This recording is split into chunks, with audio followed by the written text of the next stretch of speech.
Assalamu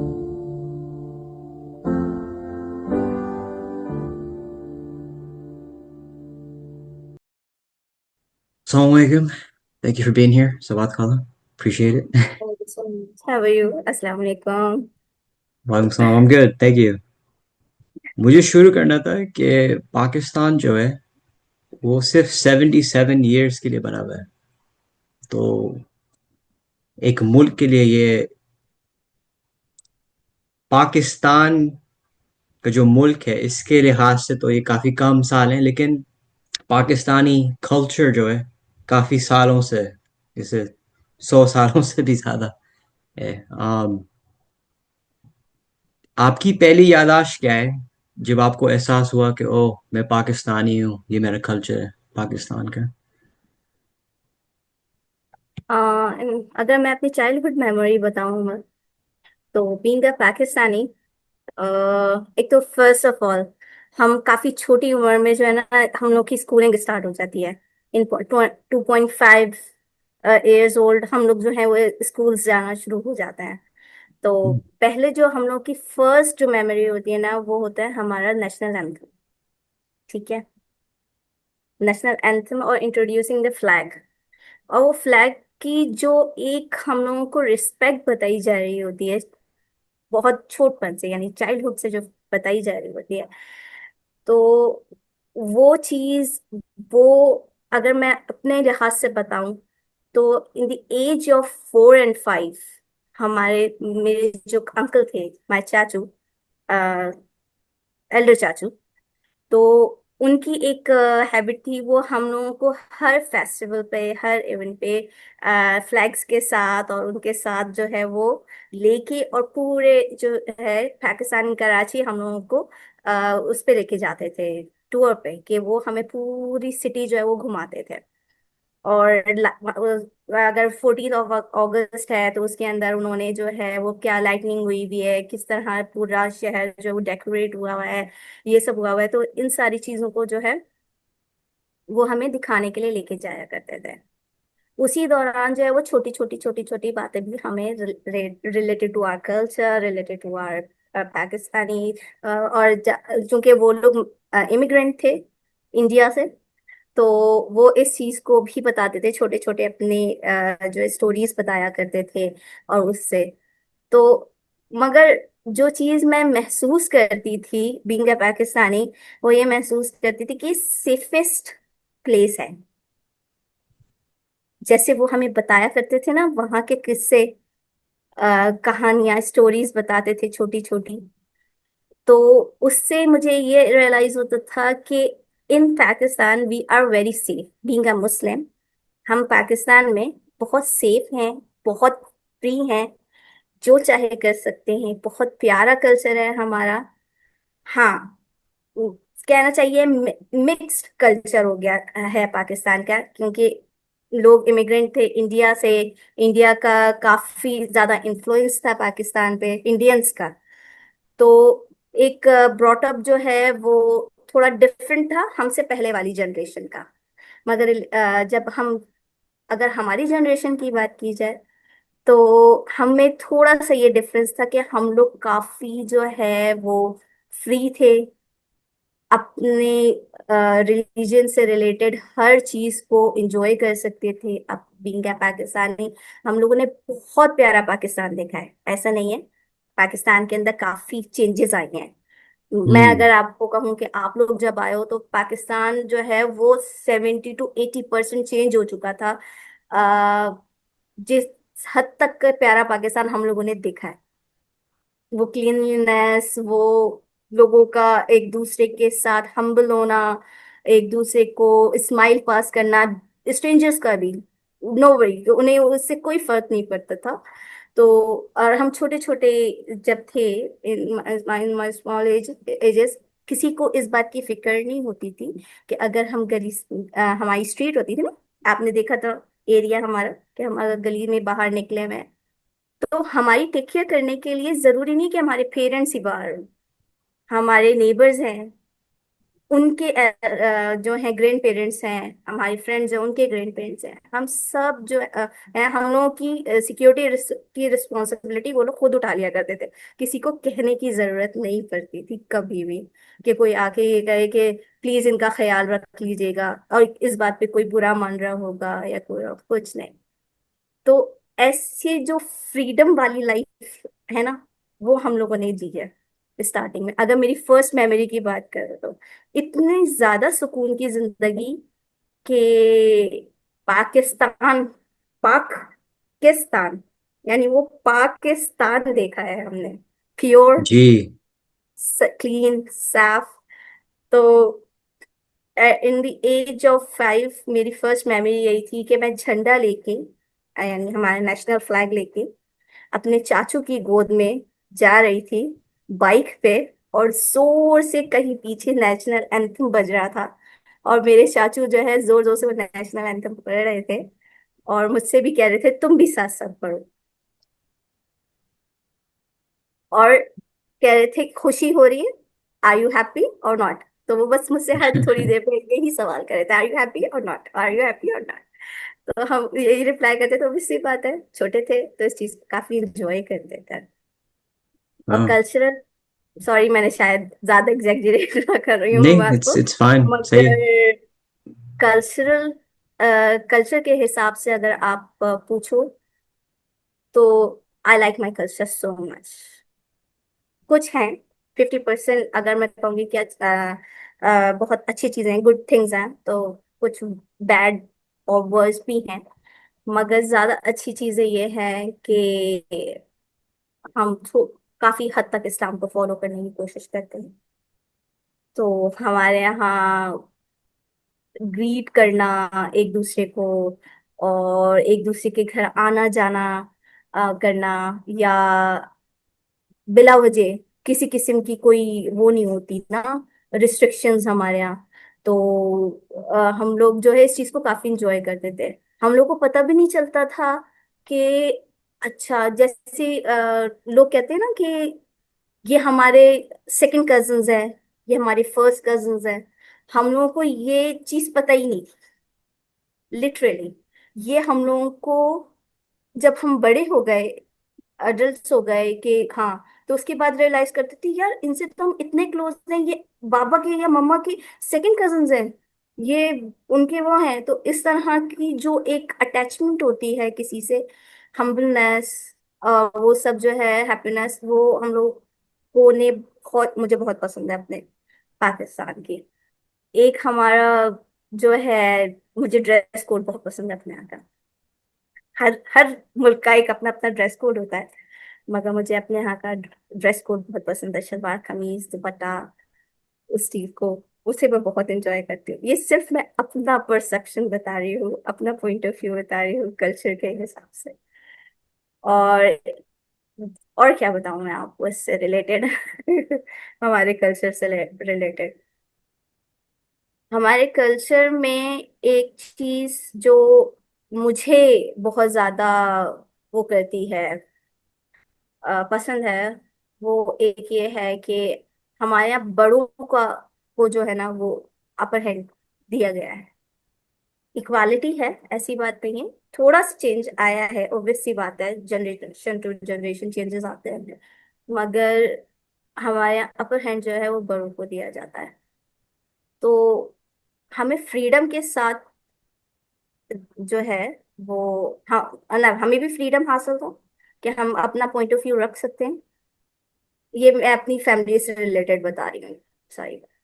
और अपना point of view रखने के साथ साथ, मगर हम लोग मानते वही थे जो हमारे बड़े कहते थे, और अभी तक ही यही मामला या कंडीशंस या सिनेरियोज आप कह लो कि चल रहे हैं। ज्यादा हम्म। मुश्किल बातें तो नहीं कर रही? नोप, कोई मुश्किल बात है नहीं। हाँ, आपने ये सही बोला था कि आप ही की जनरेशन है जिसने देखा है असल पाकिस्तान। आपको आपको कब महसूस हुआ था कि अब पाकिस्तान बदल चुका है, पहले पाकिस्तान की तरह नहीं है? पाकिस्तान में चेंजेस पूछ रहे हो कि ये जो चीज हमने देखी आहिस्ता आहिस्ता, अच्छा जो कहूंगी ना यूं, सफाई, इखलाक, सफाई या जो भी चीज, हाँ, आई दीन, ऐसी अंडरस्टैंड चीज। व्हाट यू से। तो अगर मैं इस चीज को कहूँ कि इन ईयर 1997, उस वक्त आई एम 9, 9 इयर्स ओल्ड, 9। तो मेरी यंगर सिस्टर हुई थी, कश्मीर, जो मुझसे छोटी है, 9 इयर्स यंगर है मुझसे। तो जब वो हुई तो हमें एहसास हुआ कि हम बड़े हो गए। उस वक्त हमें भी फ्री वैसा वाला जो है वो एक्सेस मिल गया था कि नहीं, अब आप बड़े हो गए। तो तो घर से बाहर जाने का मुझे बहुत जो है ना काफी अलाउ था कि मैं जो हूँ, माशाल्लाह साइकिलिंग की शौकीन थी। तो काफी सब मुझे काफी ब्रेव समझते थे, चाहे वो आपकी नानी हो, चाहे वो आपके मेरे पेरेंट्स हों, चाहे हमारे नेबर्स हों, सबको ऐसा लगता था ये एक बहादुर बच्चा है। तो और मुझे शौक भी था, मैं थोड़ी सी हेल्पफुल नेचर की पर्सनालिटी हूँ, ये अपने मुंह मियाँ मिट्ठू जिसे कहते हैं ना, वो बन रही हूँ इस वक्त। मगर ये कि अगर कोई मुझे कोई काम कह दे तो वो मैं कर दिया करती थी। तो साइकिलिंग का शौक था, साइकिल पे जाके मैं ग्रोसरीज कर कर दिया करती थी, चाहे वो मेरे अपने घर की हो, चाहे वो नानी अम्मी आस पड़ोस यानी नेबर्स की हो, किसी की भी हम जाके कर दिया करते। पहले चूंकि हम बड़ों के साथ जाते थे तो वो हमें दूर दूर के एरियाज में लेके जाते थे और वो करते थे। मगर जब अपने ऊपर वक्त आया तो करीब करीब, वो obvious सी बात है, एज काफी छोटी थी, 9 इयर्स कोई इतनी बड़ी एज नहीं है। तो मैं जाके जब ग्रोसरी करती थी तो मैं फिर जो है ना अपने इर्द गिर्द की कंडीशंस देखती थी। फिर मुझे फ्लैशबैक्स आते थे कि ये ग्राउंड ऐसे नहीं होता था, ये बहुत क्लीन होता था इन 1997। फर्स्ट टाइम मैंने ये रियलाइज किया था कि जो हमने अपनी और ज्यादा स्मॉल एज में पाकिस्तान देखा था, अब आहिस्ता आहिस्ता पाकिस्तान की कंडीशन जो है वो चेंज होना शुरू हो गई है। होते होते होते आई थिंक, अगर मैं बताऊं तो ये इस पूरे, अब तो काफी हद तक कहना चाहिए कि पाकिस्तान में काफी चेंजेस आ गई हैं, मगर फिर भी I like my Pakistan so much, because मैं यहाँ पे रहती हूँ, मैं यहाँ पे पली बड़ी हूँ। तो ये चेंज होते होते होते 2004 तक ये कंडीशन हो गई थी पाकिस्तान की कि जो चीज ऐसा था उम्र के, हम जब सुबह उठते थे ना स्कूल जाने के लिए, तो हमें हमारी रोड्स वॉश होती हुई दिखती थी कि हर वर्कर जो है वो प्रॉपरली काम कर रहा है अपना, जो किसी भी डिपार्टमेंट से रिलेटेड हो, चाहे वो मॉपिंग से रिलेटेड हो, चाहे वो म्यूनिसिपल से रिलेटेड हो, चाहे वो बेसिकली सिक्योरिटी से रिलेटेड, वो हर कोई अपना काम प्रॉपर कर रहा होता था बिफोर 1997। मगर वो रोडें धुलना बंद हो गई, इवन के जो है वहां पे झाड़ू देना बंद हो गई, मॉपिंग होना बंद हो गई, वॉशिंग होना बंद हो गई, जितने भी पेड़ हैं उन्हें पानी मिलना बंद हो गया। तो इस चीज में समझो 97 से लेकर 2004 के दौरान ये सारे जो डिसिप्लिन और वो सब था, रूल्स एंड रेगुलेशंस कराची के, मैं सिर्फ कराची की बात कर रही हूँ, बाकी एरियाज का क्योंकि मुझे उस वक्त तक नहीं मालूम था, क्योंकि मैं इतना ज्यादा पाकिस्तान घूमी नहीं थी जिस वक्त की मैं आपसे बात कर रही हूँ। तो कराची में बहुत डिजास्टर आया, इतना ज्यादा कि रोड्स खराब हो गई, और जो है आपके जितने पेड़ पौधे थे काफी हद तक खत्म हो चुके थे, ट्री से प्लान ग्रीनरी थी वो बहुत हद तक खत्म हो चुकी थी। और सिक्योरिटी जो थी, एक फ्रीडम था हम लोगों को, जैसे बच्चे जो है इत्मीनान से बाहर खेल लिया करते थे वो सब थे, उसमें प्रॉब्लम आना शुरू हो गई थी। मतलब वो कहना चाहिए ना, थोड़े से हालात बिगड़ना सिक्योरिटी के एतबार से, थोड़ा सा वो शुरू हो गया था। फिर ये कि बच्चों को ज्यादातर जो है वो आउटडोर गेम्स के बजाय इंडोर गेम्स में इन्वॉल्व करना शुरू कर दिया था पेरेंट्स ने। तो हम लोगों को अगर बाहर निकलना भी होता था तो पेरेंट्स के साथ निकलते थे, अकेले नहीं निकल सकते थे। या ये होता था कि हम हर घर का कोई ना कोई बड़ा एल्डर जो है वो बाहर बैठा होता था, हम लोगों को देख रहा होता था कि जितनी देर तक बच्चे अपनी आउटडोर गेम खेल रहे हैं उतनी देर तक वो बड़ा बाहर रहे। और जैसे ही कोई ऐसी सिचुएशन जिसके अंदर आपको थोड़ा सा क्रीपी फीलिंग आए, फौरन से पेरेंट्स घर के अंदर कर लिया करते थे। मतलब एक आप कहोगे फेयर आ गया था, हम्म। इन्वायरमेंट में ही फेयर आ गया था। तो ये चीज जो है काफी बढ़ती चली गई 2004 के बाद। फिर बीच में थोड़ा सा सेटल हुआ मामला। आ, जब जो है, अगर मैं सिर्फ मैं इयर्स के हिसाब से बता रही हूँ आपको, 2012 एंड 2013 में थोड़ा सा ये कंडीशंस जो है सेटल होना शुरू हुई थी कि हम इससे फिर। पहले कि आप वहां जाएं, आपके अंदाजे से आपको क्यों लगता है कि ये चीजें बिगड़ गई थी? बिगड़ी उस क्यों? उन बिगड़ी क्यों इंसानों में? आपको क्यों लगता है? ये चीजें बिगड़ी क्यों? आ, हमारे कल्चर में ना एक चीज बहुत ज्यादा है, कंपैरिजन और हम्म। सुपीरियरिटी और इंफीरियरिटी की कहानी बहुत ज्यादा है पाकिस्तान ये कल्चर। तो दुनिया के पाकिस्तानियों के अंदर है।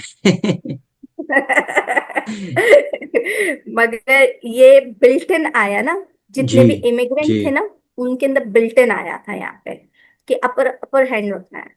तो we have 4 provinces: Sindh, Punjab, KPK, Khyber Pakhtunkhwa and Balochistan. Now added Gilgit Baltistan added है अभी।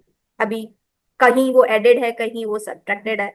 मगर अगर हम कहें तो मेन हमारे 4 प्रोविंसेस है।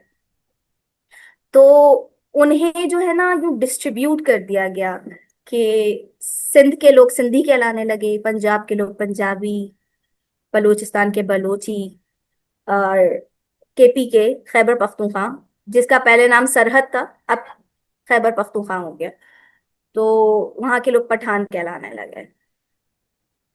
उसमें ये सिचुएशन क्रिएट हो गई लोगों के अंदर कि आप अपने सूबे के अंदर, मतलब वो अपने सूबे को सुपीरियर समझते थे और दूसरा जो सूबे का बंदा था जब वो आता था तो उसको इंफीरियर या थोड़ा सा कम समझना शुरू हो गए थे। ये सिचुएशन आने लगी। अच्छा, अब अगर उसके अंदर मैं एक एडिशन करूं तो ये तो 4 प्रोविंसेस थे ना, उनके 4 कौम कह लो या रहने वाले कह लो, इस तरह के वहां के कह लो कि वो थे सिटीजन्स थे। उसके साथ साथ एडेड हो गए महाजर। महाजर मीन्स उर्दू स्पीकिंग्स। सही। तो कराची जो है वो बिलोंग करने लगा उर्दू स्पीकिंग से। हालांकि कराची हिस्सा है, पार्ट है सिंध का, मगर वहां पर अगर मेजोरिटी देखी जाए तो उर्दू स्पीकिंग्स की है। तो यहाँ पे जो रूल करने वाले लोग थे वो भी उर्दू स्पीकिंग्स थे। वो अपने हिसाब से पूरी कौम मिलकर जो है वो एक जो है सिटी को संभाले हुए थी। हमारे यहाँ तुम्हें पता है कि काफी जल्दी जल्दी जो है ना वो पॉलिटिकल पार्टीज चेंज होती हैं, इलेक्शंस होते हैं, समटाइम्स तो 5 इयर्स पूरे भी नहीं कर पाते हैं। तो पॉलिटिकल पार्टीज चेंज होना शुरू हुई। तो वो चेंज होने की वजह से जो महाजर उर्दू स्पीकिंग पार्टी थी वो स्प्लिट हो गई। और जब सेपरेशन आती है, स्प्लिटिंग आती है, तो आपको पता है कि डिजास्टर आता ही आता है। तो हम आपके ऊपर जो है वो आ गई सिंधी हुकूमत। सिंधी हुकूमत से मुराद ये है कि वो लोग, वो पाकिस्तानी बन के नहीं आए। अभी तक यही मसाइल हैं हमारे यहाँ कि वो पाकिस्तानी बन के नहीं आते, वो सिंधी बन के आते हैं। तो जो एक कल्चर चेंज आया ना, कल्चर चेंज जो आया कि उर्दू स्पीकिंग्स का कल्चर डिफरेंट था, सिंधीज का कल्चर डिफरेंट था। सही। वो अपने आप को सुपीरियर वो कर रहे थे। तो जितनी भी वो कहना चाहिए कि पर्सनालिटी ट्रेड्स जो है ना उनके काफी डिफरेंट होते हैं। उनके अंदर बॉसीनेस बहुत ज्यादा है, बॉसी नेचर के होते हैं वो, सिंधी मिजाज जो होता है। तो उन्हें बस ये होता है कि जो हमने कह दिया सो कह दिया। तो उर्दू स्पीकिंग्स को वो करने लगे, पीछे करने लगे। सही, पीछे करने लगे, समझ में आया? कि जो जी। जिस पोस्ट पे था उस पोस्ट पे से उन्होंने हटा के और एक सिंधी कल्चर से रिलेटेड पर्सन को वहां पे अलॉट कर दिया। तो इस तरह कल्चर चेंज होने लगा। इंटीरियर से, सिटी के इंटीरियर के लोगों का जो माइंड सेट होता है वो डिफरेंट होता है। सिटी के लोगों का माइंड सेट डिफरेंट है यहाँ पे। आई थिंक आपका जो है उनसे इंटरेक्शन हुआ है नहीं हुआ, ये तो मुझे नहीं मालूम, मगर उनका माइंड सेट थोड़ा डिफरेंट होता है। तो एकदम से कल्चरल वैल्यूज जो है वो चेंज होना शुरू हो गई। आपको जिस तरह आप अपनी एक फ्रीडम वाली लाइफ उर्दू स्पीकिंग कराची में अपने हिसाब से गुजार रहे थे, वो अब जो है अंडर द पर्सन आ गए कि अब उन्हें किसी और का कहना मानना है। तो वो उनके हिसाब से चलेगा और उनके कल्चर में जो है वो क्या कहना चाहिए, मैं क्या वर्ड यूज करूं मुझे वो समझ में नहीं आ रहा, कि क्राइम जो है कोई बड़ी बात नहीं है सिंधी कल्चर में। सिंधी हो, पंजाबी हो, मैं उर्दू स्पीकिंग्स को भी कोई मैं वो कह रही हूँ क्लीन चिट नहीं देती, मगर उनके मिजाज का हिस्सा ये है कि अगर करप्शन हो रही है तो इट्स ओके, डजेंट मैटर। तो अब जहाँ करप्शन स्टार्ट हो जाए वहां डिजास्टर खुद ही आना शुरू हो जाता है। Can you relate my point? Can ya can you get my it's point? बात समझ में जी। आ रही? जी, मुझे आ रही है, सारी बात समझ आ रही है। मैं आजकल मैं अब क्या कर रहा हूँ पॉडकास्ट के साथ के, जो भी किसी को बात करनी हो मैं बस उनको करने दे रहा हूँ, जितनी भी दूर उनको खींचना ही सही है, क्योंकि मुझे सुनना है कि आपके पास है क्या कहने के लिए। तो इसलिए मैं चुपचाप हूँ, लेकिन समझ आ रही है सारी बातें। अम, तो मैं इसलिए पूछ रही थी कि कहीं मैं आउट ऑफ द टॉपिक तो बात नहीं कर रही, आउट ऑफ द सिलेबस तो नहीं हो गई एकदम से। नहीं, सही है। मैं बस, मुझे बस ये क्यूरियोसिटी थी कि आपने देखा हम्म। हुआ है इससे अच्छा पाकिस्तान, और फिर इसमें जो भी ट्रांसफॉर्मेशन हो आपने वो भी देखे हैं, और बस आपकी सोच के ये कैसे हुआ। एक और सवाल हम्म। मेरे पास जो था इसके लिहाज से, ताकि चेंजेस तो आए भी हैं, लेकिन आपको लगता है कि कोई चीजें हैं अभी तक पाकिस्तान में जो प्रिजर्व्ड रखी हुई हैं, जब आपने पाकिस्तान का अच्छा जमाना देखा हुआ है, जो अभी तक किसी ने हाथ नहीं लगाया उन्हें? हाँ, एक जो है वो फैमिली सिस्टम। हम्म। फैमिली सिस्टम जो है वो अभी तक यहाँ पे जो है वो कायम है, मौजूद है। अगर देखो वहाँ का कल्चर जहाँ आप रहते हो और हमारे यहाँ के कल्चर में, मैं कहूंगी कि काफी डिफरेंस है। सही है, पोल्स अपार्ट है हम लोग कल्चर वैल्यूज के हिसाब से। मगर बीइंग मुस्लिम आप लोग काफी हम लोगों से मिले हुए हो, ऐसा नहीं है। और ऑब्वियस सी बात है, आपके पेरेंट्स पाकिस्तानी हैं तो आप लोग भी काफी हद तक उन्हीं वैल्यूज को फॉलो करते हो। माशाल्लाह आपकी फैमिली भी हमेशा क्लोज रहती है। सही है, एक दूसरे के साथ रहती है, हर फंक्शन को साथ सेलिब्रेट करते हो। ये चीज पाकिस्तान में अभी तक मौजूद है।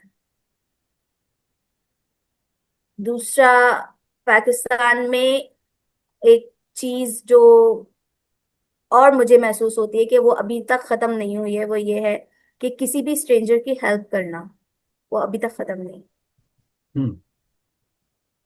चाहे वो बच कम हो गया है, मैं इसे ये नहीं कहूंगी, कि काफी हद तक जनरेशन के अंदर ये चेंजेस आ गए हैं।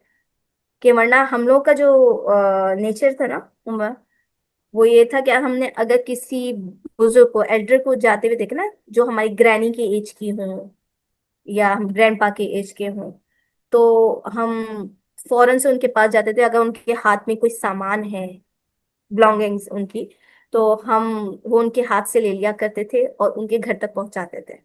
चाहे उनका घर हमारे घर से 2 स्ट्रीट्स छोड़ के हो, 4 स्ट्रीट्स छोड़ के हो, मगर हम उनके घर तक उनको पहुंचा कर आते थे।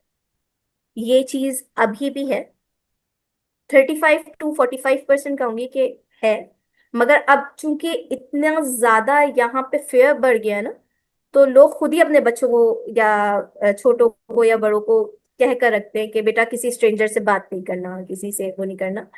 मगर फिर भी जो काफी डियरिंग पर्सन होते हैं वो ये काम कर देते हैं, चाहते हैं उनको वहां तक छोड़ देते हैं।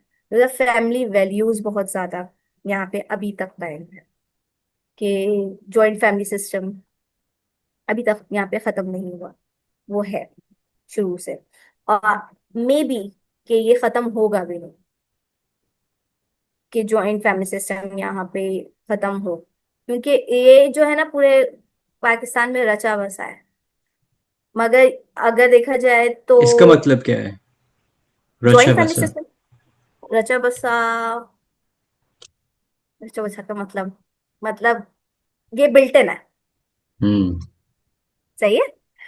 तो ये बिल्ट इन है, ये आई थिंक कि मुझे जहां तक लगता है, या मेरा पॉइंट ऑफ व्यू गलत भी हो सकता है, कि ये खत्म नहीं होगा। हाँ, इसका रेशो कम हो जाएगा, कि अभी भी 70 to 80% फैमिलीज जो है वो जॉइंट फैमिली सिस्टम के हिसाब से ही यहाँ पे रहती हैं। यानी एक घर में जो है वो दो दो तीन तीन फैमिलीज एक साथ रहती हैं। चाहे घर 3 बेडरूम्स का हो, चाहे घर 4 बेडरूम्स का हो, मगर उसमें दो दो तीन तीन फैमिलीज एक साथ रह रही होती हैं यहाँ। उसका एक अपना मजा है। और और इंडिपेंडेंट इंडिविजुअल फैमिली का एक अपना, अपनी वैल्यूज और अपना मजा है। तो मेरे लिहाज से एक ये चीज नहीं खत्म होगी अभी पाकिस्तान से। एक हम्बलनेस कम हो गई है, खत्म नहीं हुई है। मुझे लगता है कि अमेरिका में ऐसा होता है कि कभी दोस्ती फैमिली से ऊपर चली जाती है। इस कल्चर में दोस्ती की जगह क्या है पाकिस्तानी कल्चर में, आपके अंदाज से? क्योंकि आपने दोस्ती, फैमिली के बारे में इतना बात किया है, तो इसके मुकाबले में दोस्ती कहाँ रहती है? देखो दोस्त वाकई, हाँ, मैं ये कहूंगी कि दोस्ती एक ऐसा जज्बा है जो मेरे ख्याल में बेलॉस, बेलॉस से मुराद उसके अंदर किसी किस्म का जो है ना वो नहीं होता आपको, कि कोई आपको जज करे। एक ऐसा जो है वो रिलेशन है, तो काफी प्योर होता है। हम्म, अक्सर पाकिस्तान में जो है ना, वही जो वो दोस्त होता है ना, अक्सर फैमिली में से ही मिल रहा होता है। सही। एक ही चीज, मगर आउट ऑफ द फैमिली भी तो हो, तो उसे पार्ट ऑफ द फैमिली बना दिया जाता है। सही। तो कहीं ना कहीं जो है हम लोग जो है वो ये भूल जाते हैं कि ये आउट ऑफ द फैमिली है। हम उसे अपनी ही फैमिली का हिस्सा बना लेते हैं। कहीं बहुत सी, अगर मैं कहूँ तो मेरे भी आसपास काफी एग्जांपल्स हैं कि फैमिली से ऊपर दोस्तों को रखा जाता है। और मगर एक वक्त ऐसा आता है कि हर इंसान जो है ना वो सिर्फ अपनी फैमिली ही उसको चाहिए होती है। उसको जो है वो किसी से गर्ज नहीं होता, कि मतलब वो एक ऐसा पॉइंट आता है जिसके अंदर आके वो इंसान कहता है कि नहीं, अगर कोई है अपना प्योर रिलेशन है, वो फैमिली पर्सन ही है। फ्रेंड्स होते हैं, ताहयात रहते हैं, ताहयात मतलब लाइफ टाइम रहते हैं। सही। मेरे पास भी हैं अल्हम्दुलिल्लाह, आई हैव 3 फ्रेंड्स ऐसी हैं जो बेचारी, मैं कहूंगी कि मैं उनसे डिटैच्ड रहती हूँ एक एक साल, दो दो साल। मैं हूं ऐसी, एकदम से हम लोग को इवन के कभी समटाइम्स ऐसा होता है, मतलब एक फ्रेंड तो मेरी ऐसी है कि जिससे मुझे मिले हुए ऑलमोस्ट 12 इयर्स हो गए। कराची में ही रहती है, मैं भी कराची में ही रहती हूँ, और मेरी क्लोजेस्ट फ्रेंड है वो। मगर मैं उससे ऑलमोस्ट 12 इयर्स से नहीं मिली। मगर मेरी उससे साल में 1 टाइम 2 टाइम जरूर बात होती है। एवरी फेस्टिवल तो होती है, मतलब एक होती है ना डिटेल्ड कॉन्वर्जेशन, तो वो साल में एक या दो दफा होती है। तो मगर जब भी बात होती है, ऐसा लगता है कि शायद हम डिटैच थे ही नहीं, हम तो वही पुराने वाले लोग हैं। तो फैमिली और फ्रेंड्स यहाँ पे पाकिस्तान में एक ही हो जाते हैं। हम्म, ये है यहाँ का कल्चर। अच्छा जवाब था ये वाला। um, सेटिस्फाई हुए इस जवाब से या कुछ पॉइंट बाकी है? ये सवाल तो आपके लिए है, आप सेटिस्फाई हो अपने जवाब के साथ। मेरे हिसाब कभी, से। अच्छा हाँ, कभी मैं सोचता हूँ कि कभी अगर मेरे पास कोई सवाल मिलता है तो मैंने सही से जवाब दिया पूरा जो मुझे देना था, ये चीज मैं कभी कभार सोच लेता हूँ अगर मेरे पास सवाल हो। हम्म, तो हाँ। I think I am over thinker too. मैं काफी ओवर थिंकर हूँ। तो अभी मैं जितनी कॉन्वर्जेशन आपसे कर रही हूँ, मैं बाद में जाके इसको रिकॉल करूंगी, और फिर मैं कहूंगी मैं शायद इसका ज्यादा अच्छा जवाब दे सकती थी, better answer, I have better answer. मगर मैं फिर मैं अपनी, इस बात को ऐसे ही लेट इट बी कर देती हूँ कि हाँ, अब तो कह दिया, बात खत्म। एक चीज जैसे मैंने नानी अपनी अम्मी अम्मी बात से, करती है ना, हाँ, नानी अम्मी की एक बात पता है, नानी अम्मी कहती थी जो जबान से बात निकल गई ना, तो समझो बस वो निकल गई। अब उसके ऊपर पछताने से, यानी उसके ऊपर रिग्रेट करने से कोई फायदा नहीं है। तो क्यों ओवर थिंक करना, रिलैक्स रहो। जी, जी नहीं सही बात है। मैं अपनी अम्मी से कह रहा था कि जब मैं किसी से मिलता हूँ रियल लाइफ में, और हम जैसे वी वी मूव ऑन, हम चल रहे होते हैं, हेलो आप कैसे हैं, फिर हम चलते रहते हैं, मैं उस इंसान के बारे में 30 सेकंड से ज्यादा नहीं सोचता, उसके बाद मैं बस चले जाता हूँ। आप कितना वक्त देती है उस इंसान के बारे में सोचने, कि वो एक्सपीरियंस कैसे हुआ, वो बात कैसे हुई, कितनी देर आपको लगती है इससे पहले कि आप वो भूल जाती हैं? उमर, मेरी पर्सनालिटी में ना काफी चेंजेस आए हैं। कहना चाहिए कि हर पर्सन के लाइफ के स्टेजेस होते हैं। Childhood, teen age, adulthood. Adulthood तो चल ही रहा है हमारा।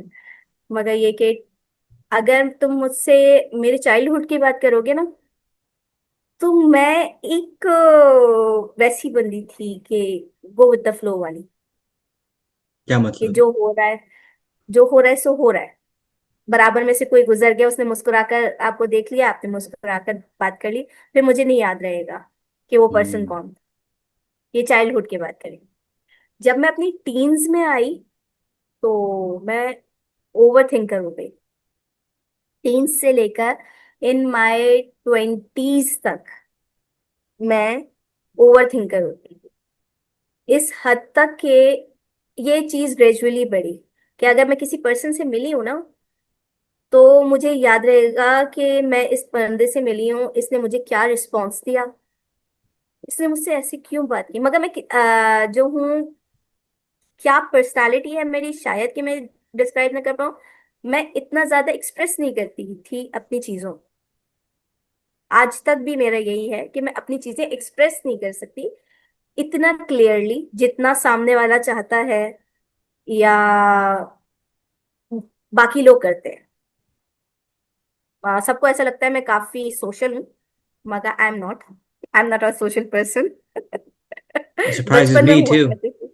हाँ, माइट बी कि मैं आपके जैसी हूँ, आपको लगे। मगर मुझे ऐसा लगता है कि मैं हम्बल हूँ, मैं सोशल नहीं। इसका मतलब क्या है? हम्बल और सोशल में डिफरेंस ये है कि एक पर्सन होता है कि हाँ सामने कोई भी बैठा है, वो आप उससे बढ़कर बात कर रहे हो, एक्सट्रोवर्ट, आप बढ़कर बात कर लोगे उससे। मैं अगर तुम्हें एक छोटी सी बात बताऊं कि मेरी फ्रेंड जिसका मैं तुम्हें बता रही हूँ कि मैं 12 ईयर्स से नहीं मिली, तो उसने अपना फर्स्ट रिएक्शन मेरे लिए बताया था। वो मेरी कॉलेज फ्रेंड है। सही, हमारे यहाँ आफ्टर 10th ग्रेड हम कॉलेज में चले जाते हैं, यानी 11th एंड 12th ग्रेड जो होता है वो हम कॉलेज सिस्टम में पढ़ते हैं। तो 11th ग्रेड में जब मैं थी तो मेरा इंटरेक्शन बहुत दूर, हमारे एरिया से काफी दूर का एरिया है, सदर का एरिया कहलाता था वहां पे। मुझे 1 आवर की ट्रैवलिंग करनी पड़ती थी, इन एंड आउट, मतलब अपने घर से वहां तक के लिए। और इतना अकेले, इन लोकल ट्रांसपोर्ट से, पब्लिक ट्रांसपोर्ट में। अब हम स्कूल के लिए निकल रहे हैं एट 6, सॉरी कॉलेज के लिए निकल रहे हैं 6:30 AM। हम कॉलेज पहुंचे एट 7:30 और 7:45। फर्स्ट डे ऑफ कॉलेज, कुछ समझ नहीं आ रहा, भेज दिया गया ना। आपके हमारे यहाँ ना ये सिस्टम है कि आपका एडमिशन हो गया, अब बच्चे खुद ही जाके अब एक्सप्लोर करेंगे सारी जगह को, हर जगह का ये सिस्टम होता है। तो अब हमारी क्लास थी, मैं अपनी क्लास में जाके बैठी, मैं किसी से बात नहीं करती थी, सारी लड़कियां एक दूसरे से मीट एंड ग्रीट चल रहा था सबका, एक दूसरे से सब इंट्रोडक्शन दे रहे थे एक दूसरे का, मैं अपनी जगह पे बैठी हुई थी। वो जो मेरी फ्रेंड है वो मुझसे एक सीट पीछे बैठी हुई थी। वो कह रही मैंने तुमसे बात करने की कोशिश की, मैंने तुम्हें सलाम किया, तुमने मेरे सलाम का जवाब दिया, मैं और उसके बाद जो है तुमने कोई बात नहीं की, और तुम खामोश होके बिल्कुल एक्सप्रेशनलेस बैठ गई। तो मैंने कहा अच्छा, मैंने इस बात पे भी कोई रिस्पॉन्स नहीं दिया। तो कहने लगी तुम पूछो तो सही कि मेरा मेरा क्या था, कि क्या रिएक्शन वो था, बस तुम्हारे लिहाज से, कि फर्स्ट रिएक्शन क्या था। मैंने कहा क्या था, कि तुम बहुत एरोगेंट हो। मैंने कहा ओके। मैंने ओके क्या क्या बात खत्म कर दी कि मतलब वो इरिटेट हो गई मेरी इस बात से। मैंने कहा भाई, ये तुम्हारी पर्सनालिटी का हिस्सा है ना, कि तुम आगे बढ़ी, तुमने मुझसे बात की, तुमने सलाम किया, मैंने जवाब दे दिया। ये मेरी पर्सनालिटी का हिस्सा था कि मैं तुमसे बढ़कर बात नहीं कर सकती थी। उसने मुझसे दोस्ती इस तरह बढ़ाई खुद से, आगे बढ़ के, कि वो कभी मुझसे पूछती थी अब कौन सा सब्जेक्ट की क्लास होने वाली है, अब यूनिट कौन सा है, अच्छा तुम फ्री हो, तुम्हारे पास जगह है, मैं तुम्हारे साथ बराबर में बैठ जाऊं आके। और यूं करते करते वो मेरे साथ बैठने लगी। मैं कहा बैठूं। फिर जो है वो सब्जेक्ट्स पे बात होने लगी, टेस्ट पे बात होने लगी, फिर इंसान ऑब्वियस सी बात है, आपके नोट्स एक्सचेंज हो रहे होते हैं, फिर आप एक बंदे के बराबर में बैठे हो तो वो आपसे बात कर रहे हो तो आप उसको रिप्लाई करते हो। तो यूं करते करते हम दोनों की एक अच्छी बॉन्डिंग हो गई। ये बात उसने मुझे 1 साल के बाद बताई थी कि ये, अब उसने कहा तुम बताओ कि तुम्हारा फर्स्ट इम्प्रेशन मेरे बारे में क्या था। मैंने कहा बस यही था कि बिला वजह तुम मुझसे फ्री हो रही हो। तो हाँ। लिटरली मतलब जो उसका पहले उस बार में रिएक्शन दिया था ना उसने, कि इरिटेट हो गई थी वो, कि ये सुबह तुमने मेरे बारे में ये सोचा कि मैं बिला वजह तुमसे फ्री हो रही हूँ। मैं कहा हाँ, क्योंकि मेरा मिजाज का हिस्सा ये था। अच्छा, मैं ओवर थिंकर हो गई थी, क्योंकि मुझे ओवर थिंकिंग में मैं अगर मैं उसके लिहाज से बताऊं तो मुझे ये लगता था क्यों ये मुझसे इतना बात कर रही है। उस वक्त मैं ये सोचती थी कि मेरा काम तो ये है कि मुझे जाना है, पढ़ाई करनी है वहां से, और वापस जो है मेरा एक रूटीन था कि मैं सुबह जो है वो कॉलेज जाती थी 6:30, अपनी कॉलेज के लिए निकलती थी। देन मैं वहां से अपने ट्यूशन सेंटर, हमारे यहाँ जो है ट्यूटिंग के लिए जाती थी अपने सेंटर। अब उसके लिए मुझे ट्रैवल करना पड़ता था 1.5 आवर पब्लिक ट्रांसपोर्ट में। अब आपका रूटीन क्या है, आप सुबह से निकले हुए, फिर वहां से मैं अपनी क्लासेस लेके रात के 9:30, एट नाइट 9:30 या 10 PM जो है वो मैं घर के अंदर एंटर हो रही हूँ। और मेरा सब्जेक्ट था मेडिकल, प्री मेडिकल। तो उसके बाद आपको हमारे यहाँ काफी सारे ना जर्नल्स होते हैं कि आपको जर्नल्स बनाने हैं। आप उनके जैसे असाइनमेंट्स होते हैं ना, जस्ट लाइक असाइनमेंट्स हमारे यहाँ होते हैं। तो अब उसकी वो भी बनाने हैं। तो मेरा एक रूटीन था, मैं उसी रूटीन में रहती थी, और उस रूटीन के अंदर कुछ घर की रिस्पॉन्सिबिलिटीज भी थी जो डिस्ट्रीब्यूटेड थी सारे सिबलिंग्स में। तो वो भी अपनी परफॉर्म करनी होती थी। तो सोते सोते समझो एट 12 या 1 AM सोना, फिर दोबारा से वही रूटीन। तो मेरे अंदर ना स्टेमिना नहीं होता था कि मैं, मुझे जब अपना स्टेमिना वो करना होता है ना, बचाना होता है, तो मैं बात करना कम कर देती हूँ। तो मैं उससे यही कहती थी, मैं कहा देखो मेरे अंदर इतना स्टेमिना नहीं है, तुम लोग के अंदर बहुत अच्छी क्वालिटी है कि तुम लोग इतनी बातें करके भी ना माशाल्लाह, और अपनी एनर्जी वेस्ट करके भी जो है वो कर लेते हो। तो मैं इस ओवर थिंकिंग में चली जाती थी, यार ये बंदा मुझसे क्यों बात कर रहा है। ये चीज मुझे ट्रिगर करती थी। इसकी वजह से जो है ना मैं लोगों से दूर होना शुरू हो गई, करते और करते मैंने। आपकी ये सोच क्या, इसके नीचे क्या थी कि ये मुझसे क्यों बात करी है, क्योंकि इसको मुझसे कुछ चाहिए या कुछ ऐसे इस किस्म की ओवर थिंकिंग, या उसके पीछे क्या था? नहीं, नहीं, इस तरह का कोई वो नहीं था। होता है ना, जब इंसान एक स्टेज से दूसरे स्टेज में जाता है तो उसका जो है मेंटली चेंजेस भी आती है, हर इंसान में आती है। तो पहले मैं इतनी humble, happy go lucky type personality कि मैं सबके काम आने वाली। अच्छा, मैं सिर्फ काम आने वाली बंदी थी, मुझे इससे कोई इससे फर्क नहीं पड़ता था कि मेरे बराबर वाला क्या बात कर रहा है। इवन कि मुझे डजेंट मैटर, वो कोई भी बात कर रहा हो, मुझे कोई फर्क नहीं पड़ता था। फिर एक चीज जो डेवलप होने लगी कि कहीं ये मेरे बारे में बात तो नहीं कर रहा। होता है ना, पर्सनालिटी चेंजेस आती हैं। तो शायद ये वाली चीज जो है एक माइंड में आने लगी कि क्यूरियोसिटी, सिर्फ नेगेटिविटी मेरे अंदर बचपन से सिर्फ एक चीज का वो है, मैं नेगेटिव जितने भी, चाहे वो ट्रेड्स हो चाहे वो वाइब्स हो, मैं उनसे दूर भागती हूँ। एक पर है हिस्सा। अब वो क्यों है क्या है, या तो मैं इतने पॉजिटिव लोगों के दरमियान रही हूँ। नानी अम्मी, she is so positive, my माँ, she is so positive personality. तो और शुरू से ही ना हम लोगों को कभी भी नेगेटिव ऑरा में नहीं रखा गया, हम लोग हमेशा पॉजिटिव ऑरा में रहे।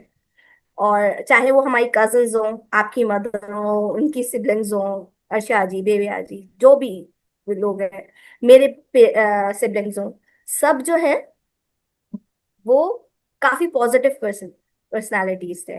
इवन कि हम चार चार भाई बहन, मैं इसलिए कह रही हूँ, वैसे तो we are 5, I have 4 siblings, मुझे मिला के 5 है।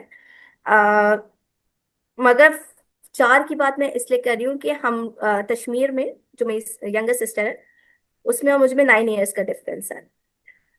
तो हम चारों जो हैं उनमें डिफरेंस इस तरह का है कि जो सबसे बड़ी मेरी बहन है सौलत, और मेरी सेकंड नंबर की जो बहन है मिधत, उन दोनों में 1.5 ईयर का डिफरेंस।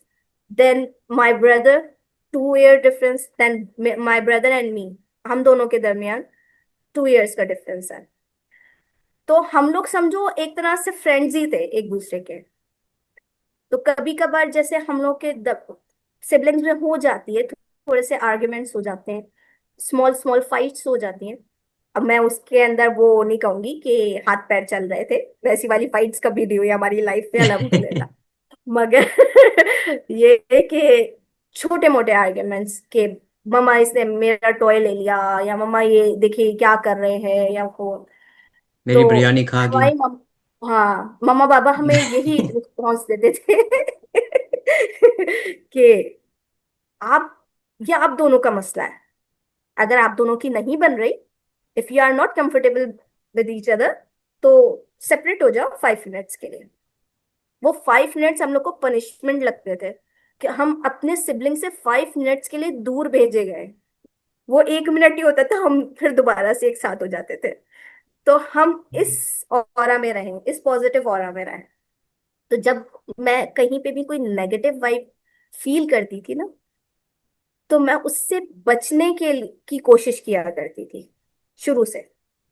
तो अगर कोई सामने भी बैठा हुआ है, अब मुझे उसने ऐसी, वो बेशक अपनी बात कर रहा होगा, दो to persons our conversation between, अगर वो कोई बात कर रहे हैं, तो मुझे ऐसा लगेगा कि शायद उन्होंने ऐसी एक लुक मुझे दिया, तो मुझे ऐसा फील होता था शायद ये मेरे बारे में बात कर रहे हैं। और अक्सर ये है, ये साइकोलॉजिकली हर पर्सन के साथ होता है, अगर किसी को लुक मिल जाए तो वो ये फील करते हैं शायद ये हमारे बारे में डिस्कशन कर रहा है। हम्म। मैं उसके बारे में ओवर थिंक करना शुरू हो गई थी। ये करते करते करते एट द एज ऑफ, जब मैं इन माय 20 ट्वेंटीज, तो मैंने जॉब ज्वाइन कर ली थी। मैं ग्रेजुएशन भी कर रही थी साथ में। मैं जो हूँ homeopathy, I am a homeopathic doctor, तो होम्योपैथी भी कर रही थी। उसके एंड में मैंने जाके जॉब ज्वाइन कर ली थी, और एज अ मॉन्टेसरी डायरेक्ट्रेस मैंने अपनी जॉब जॉब ज्वाइन। तो जब मैं बच्चों के दरमियान आई ना, स्मॉल किड्स, मैं बेसिकली जूनियर क्लास की, किंडरगार्टन 1 की हेड टीचर थी। पहले जो है वो को टीचर थी, देन मैं हेड टीचर हुई थी। तो मैंने ये रियलाइज करना शुरू किया, पर्सनालिटी ट्रेट्स देखना शुरू किए, उनको समझना शुरू किया, फिर अपनी पर्सनालिटी के ट्रेट्स को ऑब्जर्व किया, फिर ये चेंजेस लेकर आना शुरू कि जो मैं अपने बारे में सोचती हूँ, वो मुझे ऐसा लगता है कि मैं शायद सामने वाले से एक्सपेक्ट कर रही हूँ कि सामने वाला भी मेरे बारे में वही सोचेगा, जो कि इम्पॉसिबल है। सही। आपकी थिंकिंग, आपकी ओवर थिंकिंग, आपके परसेप्शन, आपका अजम्पशन, सब आपका है। सामने वाला जो है वो आपको वाइब्स दे सकता है, आप उन वाइब्स से समझ सकते हो कि is it good for you or is it bad for you, is it good discussion for about you or bad discussion about you, या आपकी कोई बात उसे अच्छी लग रही है, कोई बात बुरी लग रही है, ये उसकी उसका मसला है, उसकी प्रॉब्लम है, ये मेरी प्रॉब्लम नहीं है। मैं इसको ओवर थिंक नहीं कर सकती। सही। तो मैंने उसके बाद जो है इस चीज को छोड़ना शुरू किया, मगर मैं इसको वो नहीं, खत्म नहीं कर पाई थी। ये 30s तक, एट माई 30, मैं इस चीज को अपने अंदर से खत्म करने की कोशिश करती रही। फिर लाइफ में चेंजेस भी आई काफी सारी, तो उनसे मतलब होता है ना, इंसान बार बार गिरता है संभलता है, गिरता है संभलता है, अपनी पर्सनालिटी के हिसाब से संभालना। मगर इसमें जो सबसे बड़ा हाथ होता है उमर, वो होता है आपके आसपास, आपकी सराउंडिंग्स में जो होते हैं पर्सन्स। सही है। आपके रिलेटिव्स, आपके फ्रेंड्स, आपकी फैमिली, वो बहुत मैटर करती है कि आप किस, आपकी मेंटल स्टेट क्या होती जा रही है। आप अगर 70% आपके हाथ में है ना मेंटल स्टेट, तो 30% इन सारे लोगों के हाथ में होती है कि आप पॉजिटिव पर्सन बनोगे कि आप नेगेटिव पर्सन बनोगे।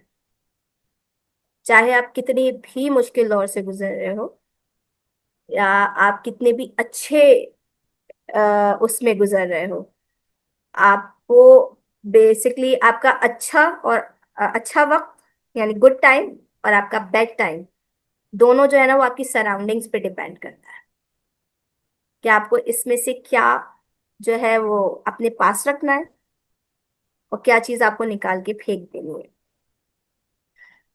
तो अगर मैं आपके सवाल पर जाऊं कि आपने क्या सोचा था, आपने यही पूछा था ना मुझसे कि आपने उनके बारे में क्या क्या सोच रही थी कि, तो मैं उसके बारे में यही सोच रही थी कि मैं तो इतनी हम्बल नहीं हूं इसके साथ, तो इसके क्या मैं इसकी उस हम्बलनेस का रिप्लाई इसी अंदाज में दे पाऊंगी नहीं दे पाऊंगी, जस्टिस कर पाऊंगी नहीं कर पाऊंगी इसके साथ। कहीं ये मुझसे डिसअपॉइंट तो नहीं हो जाएगी। मुझे ये नहीं था कि इसको मुझसे कोई गर्ज है, यानी कि ये कोई बेनिफिट्स चाहती है मुझसे या वो चाहती है। मेरा मकसद ये नहीं था। मेरा मकसद ये था कि क्या मैं इसके जो है उस पे स्टैंडर्ड्स पे पूरी उतरूंगी या नहीं उतरूंगी। हम्म। ये मेरा फर्स्ट रिएक्शन, थिंकिंग कह लो, रिएक्शन तो नहीं, थिंकिंग कह लो।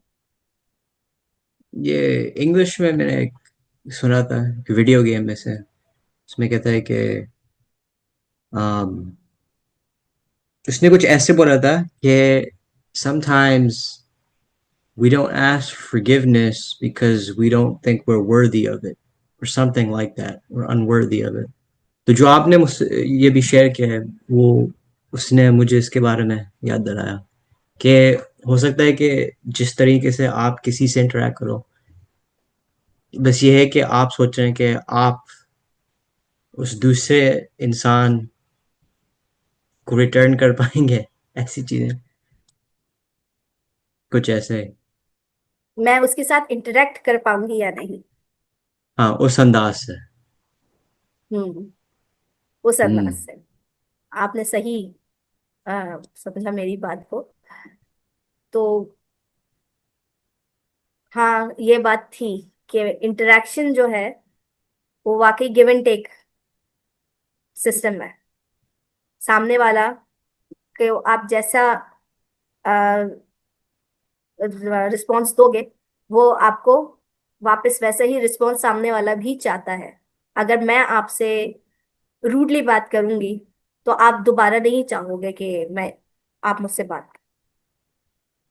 तो ये है फैक्ट कि मैं काफी जो हूँ इस मामले में कॉन्शियस थी, और अभी तक भी मुझे यही होता है। अब शायद ये चीज कम हो गई है, मगर अभी भी मुझे ये होता है कि मेरे बात करने से कोई हर्ट ना हो। If I am talking to someone,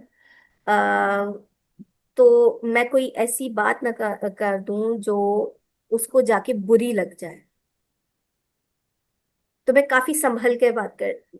पहले तो मेरा ये अंदाज था कि मैं बहुत ही संभल के बात करती, इतना ज्यादा संभल के बात करती थी कि मेरी कॉन्वर्जेशन में काफी पॉजेज आते थे।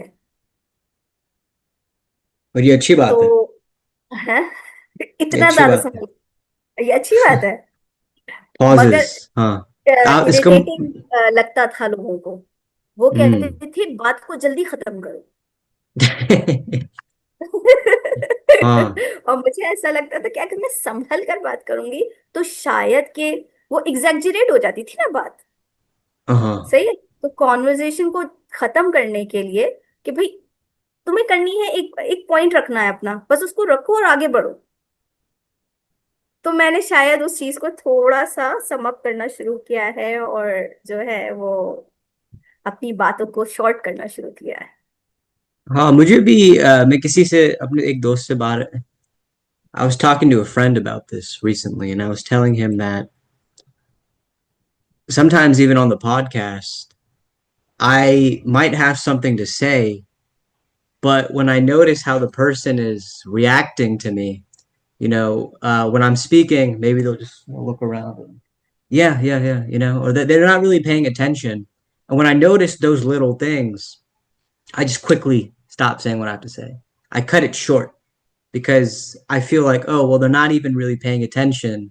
Maybe I should just be quiet and wait for them to start speaking again.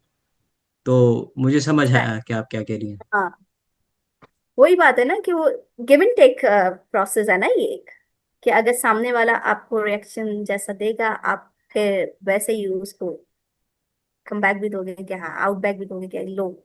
अगर आप मुझे इग्नोर कर रहे हो तो मुझे आपके लिए मुश्किल नहीं बनना चाहिए, डिफिकल्ट नहीं होना चाहिए आपके लिए वो वक्त जो आप मुझे दे रहे हो या आप मैं आपको दे रही हूँ।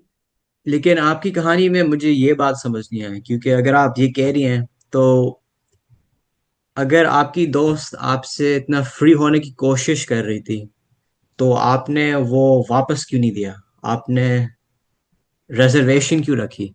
अगर ये नहीं, मैं अब आपको आपको क्या। एक बताऊँ। हाँ। हाँ नहीं, आप अपना सवाल पूरा करो फिर उसके बाद मैं बता। नहीं नहीं, आप बोले जो आपको बोलना था। मैं बता रही हूँ ना, मेरी 3 क्लोजेस्ट फ्रेंड्स हैं। एक स्कूल फ्रेंड है, एक कॉलेज फ्रेंड है, और एक मेरी वर्क प्लेस फ्रेंड है। सही, स्कूल से रिलेटेड है, कलीग थी मेरी। उसकी एक अलग कहानी है वो, अगर कभी मौका लगेगा तो हम दोनों डिस्कस करेंगे। मगर जो मैं अपनी कॉलेज फ्रेंड की बात बता रही हूँ, तो जब वो मुझसे इतना ज्यादा क्लोज होने की कोशिश करती थी, तो ऑब्वियस सी बात है कि उसका ऑरा पॉजिटिव था ना, उसकी वाइब्स पॉजिटिव थी, तो मैंने उसे एक्सेप्ट किया। अगर उसकी वाइब्स में किसी किस्म का वो होता है ना, बहुत से लोग क्रीपी होते हैं, या वैसे होते हैं कि गर्ज रखते हैं, हाँ, बेनिफिट्स उठाने की उनकी कोशिश करते पानी में हैं। मिट्टी होती है। मट्टी हाँ। मट्टी। तो इस तरह के होते, अगर वो ऐसी होती तो वी कांट बी फ्रेंड, हम्म।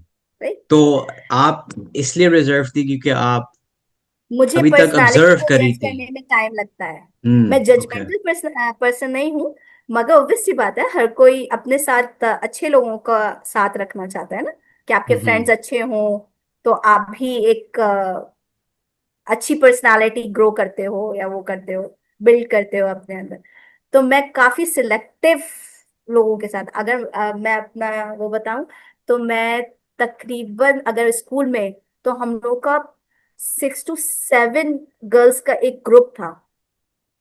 अब वो ग्रुप इस तरह भी था कि जो मेरी सेकंड नंबर की सिस्टर हैं, उनकी जो फ्रेंड्स थी, उनकी सिस्टर्स मेरी क्लासमेट्स थी, तो वो भी मेरे साथ उस ग्रुप में शामिल हो गई। फिर कुछ आसपास, ओब्वियसली बात है कि आप क्लासमेट्स होते हो, क्लास फेलोज होते हो, तो आप क्लोज हो जाते हो। तो इस तरह करके मेरे वो ग्रुप अभी तक है। मगर उसमें से सिर्फ एक जो फ्रेंड है, मैं उससे साल में एक दफा बात करती हूँ, या 1.5 साल में एक दफा बात करती हूँ। मगर हम दोनों ऐसे बात करते हैं कि अच्छा, शायद हम लोगों ने कल या परसों बात की होगी। हम्म। किसी किस्म की ना उसके अंदर वो नहीं होते, कंप्लेन्स नहीं होती कि तुम मिलने नहीं आई, या तुमने ये नहीं किया। जो भी बात हो रही है वो पॉजिटिव हो रही है, हर तरह की बात हो रही है। उसके अंदर कोई पॉलिटिक्स नहीं आ रही, कोई फैमिली पॉलिटिक्स नहीं आ रही, कोई फ्रेंड्स पॉलिटिक्स नहीं आ रही। मैं इन सारी चीजों से बचती हूँ। तो मेरी जो, कैसे? क्योंकि आपने अभी ऐसे बोला है कि उसमें कोई कंप्लेंट्स नहीं होती। हर इंसान की पर्सनैलिटी डिफरेंट होती है, लेकिन आपको क्या लगता है कि इंसान ऐसे कैसे बन जाता है कि कोई कंप्लेंट्स नहीं होती कि ओह तुम मुझसे मिली नहीं, तुमने मुझसे बात नहीं की। इसने इतने अरसे मुझसे बात नहीं की, इसने मुझे ये नहीं किया, आप ये कह रहे हो ना? ये कंप्लेंट्स एक इंसान के पास कैसे नहीं होती? कैसे नहीं होती? देखो, ये तो नेचुरल है कि इंसान फर्स्ट कॉन्वर्जेशन, अगर आप अपने फ्रेंड से काफी अरसे के बाद मिल रहे हो, फॉर एग्जाम्पल, या बात कर रहे हो, तो सबसे पहले वो पूछेगा तुम कहाँ थी, या कहाँ हो। फर्स्ट क्वेश्चन वही कहता है, वेयर आर यू। वो उसके अंदर एक कंसर्न होता है। सही। कंसर्न और कंप्लेन में डिफरेंस है। वो आपके बिहेवियर से पता चलता है। तो हम फ्रेंड्स जब भी एक दूसरे से बात करते हैं ना, तो हम लोग कंसर्न शो करते हैं कि वेयर आर यू ओके, कोई प्रॉब्लम तो नहीं थी, किसी चीज से तो नहीं गुजर रही थी, अगर थी तो शेयर कर लो, ये है वो है, ब्ला ब्ला ब्ला, जो भी है वो हम लोग आपस में एक दूसरे से शेयर कर लेते हैं। मेरे पास अगर कोई उसके लिए सोल्यूशन है, तो वो मैं दे देती हूँ, उसके पास सोल्यूशन है तो वो मुझे दे देती है, या रैंडम कॉन्वर्सेशन होके बात खत्म हो जाती है उसके अंदर। जब हम लोगों को आपस में, या हम लोगों का शायद के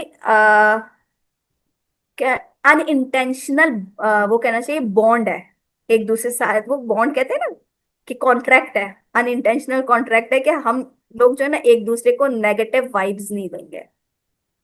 तो हालांकि वो 3 फ्रेंड्स आपस में, इन तीनों, ये तीनों नहीं जानती वो, इन सब से मैं इंडिविजुअली कनेक्टेड हूँ। ये भी होता है कि कभी कभार दोस्तों में ऐसी चीजें आ जाती हैं, मुश्किल कॉन्वर्सेशंस। आप और आपकी अच्छी दोस्त हैं, आप लोगों के पास ये भी अनस्पोकन कॉन्ट्रैक्ट है कि जब ये मुश्किल चीजें आ जाती है हम इसके बारे में बात करेंगे, या बस भूल जाते हैं बात कर भी नहीं बात के बगैर? आप ये पूछना चाह रहे हो कि जब वो मुश्किल वक्त आता है तो आप लोग एक दूसरे से बात करते हो और फिर उसके बाद उसको भूल जाते हो? हाँ, मुश्किल वक्त दोस्ती में। दोस्त नहीं है। अच्छा, ये एक कहते हैं ना कि एक दूसरे की चीजों से कनेक्टेड होते हैं लोग। फ्रेंड्स तभी बनते हैं ना जब एक दूसरे से आप कनेक्टेड होते हो। चाहे वो आपके कोई भी फ्रेंड्स हो, इसमें कोई वो नहीं है कि आप डिफरेंशिएट करो, चाहे वो मेल फ्रेंड्स हो चाहे वो फीमेल फ्रेंड्स हो। I have only female friends.